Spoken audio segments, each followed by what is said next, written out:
For this screencast, we're going to look at regression analysis, how to interpret the output, how to run a regression, and how to interpret the output. So let's say my hypothesis is the more your peers smoke cigarettes, the more you smoke cigarettes. And I want to include sex and feelings about dad being there as my other independent variables. So here's one independent variable, there's another, there's my third, there's my dependent variable. So let's run the regression. Analyze, regression, linear. I've already been working on this, so I already have, you can see my dependent variable here, my three independent variables, I brought them over. So let's run the regression.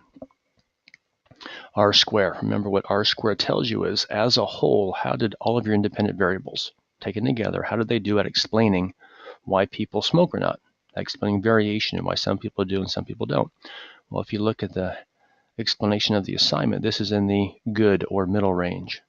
So I would say taken together, my independent variables did a good job at explaining variation in smoking behaviors. If I go to the significance box right here, any value below 0.051, so 0.050 or smaller means there is a significant association between that independent variable and the dependent variable. Well, right here, this is above 0.050. So one thing I would say is a person's sex has no significant impact on if people smoke or not. But these two are below 0.051. So I would say that the more your peers' smoking behavior and feelings about dad, those are both significantly related to smoking. But this column here tells you how. All we said so far is whether or not something is significantly related. We've not explained how variables are related. That's what this column tells us. So let's start down here at the dad there. We can see that that number there is negative. That means there's a negative association between feelings about dad and how often people smoked. Well, what exactly does that mean? Let's look at the data. So remember, each row here is a case. And so what SPSS does is look at each pair of variables, the dad there variable and the how often did you smoke variable. So SPSS looked at this pair of numbers here, and then this pair of numbers here, and so on and so on. And what it found is that as this variable had a higher value, this variable tended to have a lower value, or vice versa. As this was low, this was high. I'll use the high-low discussion. What does it mean for this variable to be high and this variable to be low? Well, let's look at the coding.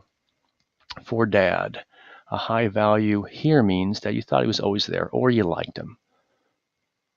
For the how often did you smoke, a low value here means you never or rarely smoked.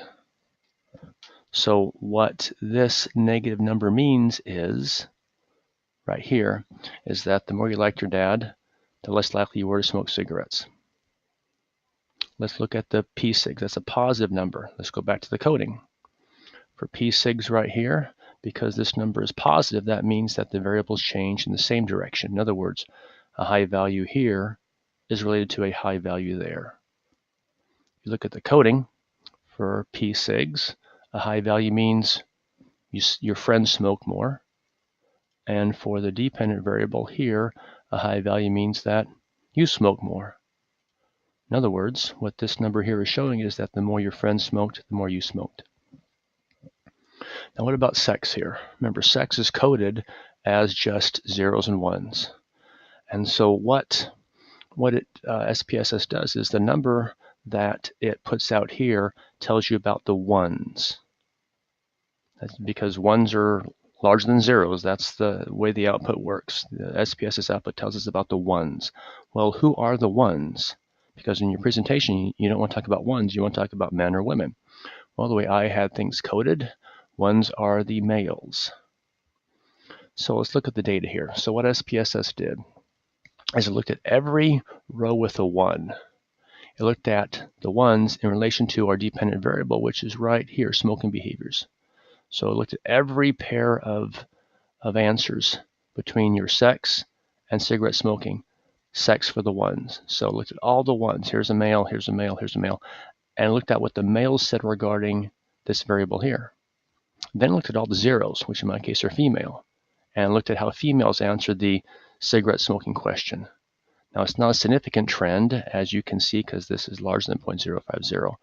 What that negative number means is the trend that it did find is the ones tended to be a little lower here, and the zeros tended to be a little higher.